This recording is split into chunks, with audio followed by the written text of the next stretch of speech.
Let's bring in a panel here. We got John Thomas. He is the managing director at Nest Point, and Brandon Arnold is the executive vice president at the National Taxpayers Union. Great to have you both here. Brandon, I'll start with you.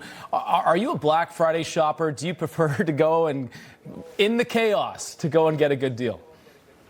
Absolutely not. I prefer to stay in the comfort of my home, and if I'm shopping on Black Friday, it is online and online only. The chaos is just a little too much for me to bear. I do like the lower prices, but thankfully, I think there's been less of a focus on Black Friday itself, and these discounts have been spread over the course of a week, several weeks even, so there's a lot of opportunities for us to save money, even outside of Black Friday itself, thankfully. Yeah, absolutely. John, I've heard something where apparently sometimes stores will mark up prices and then put the sale out to make it seem as if it's so much more on sale, when really you're probably just paying the exact same price that it should be going for, and also that there's actually days throughout the year where items are marked down more than on Black Friday. Is this just some sort of a phenomenon that so many Americans have in their head now, where they think they have to go out and shop on Black Friday or they're going to somehow miss the best deals?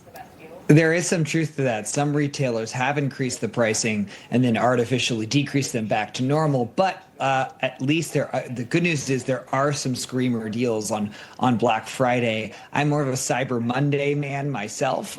Certainly not going to go brave the crowds in the store. But it's really actually harder to judge the impact of Black Friday because retailers and e-commerce retailers essentially stretch this Black Friday phenomenon out starting in October, and they're able to do it because so many of us have opted in with our cell phone numbers, email addresses, that I'm sure all of us have been harassed now for several weeks about the deals going into Black Friday and that we could buy early. So the question is, I want to look more at the holiday season and what kind of revenue is driven rather than simply one day. And it's funny because there are conflicting headlines about this. I mean, look at this headline from, this was NBC News. They write this, Black Friday arrives with solid momentum despite tariffs and economic uncertainty.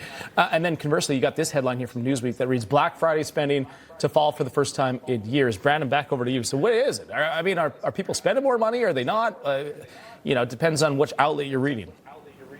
Yeah, there's different data points out there. Surveys of consumers have said they are going to reduce their level of spending this year, while at the same time, the Retail Federation is saying they are expecting higher sales overall. So it's going to be tough to work out. We're going to have to wait to see what those numbers produce. I think one of the phenomenons we're going to see is even if consumers are spending the same amount or a little more, they might be shifting where they're spending their money, looking more to discount stores and for those deep, deep bargains than they were in previous years, trying to get those dollars to stretch as far as they possibly can.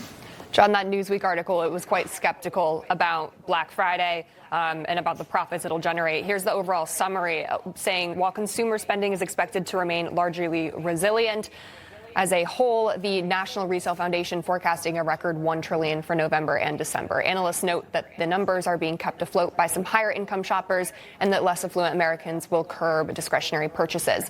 Do you think that's what we're seeing here, a widening between higher income and lower income shoppers? Well, certainly higher income households are less price sensitive and maybe a little bit more looser with their pocketbooks. But look, even in these financial papers, they're not immune to political ideology. A lot of these financial papers have Trump derangement syndrome and are looking to read the tea leaves as a negative reflection on President Trump and the economy. Hard to say. We're not going to know for a couple weeks. But the bottom line is consumers may be shifting their spending habits to spend more on Black Friday because they didn't spend earlier in the year and they're looking for deals. They may spend less on Black Friday. I mean, we don't definitively know.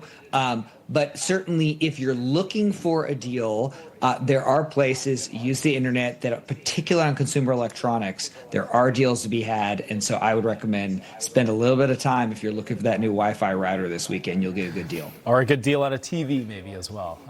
Yes. All right, John Thomas, Brandon Arnold, great to have you both here. I appreciate it. Thank you.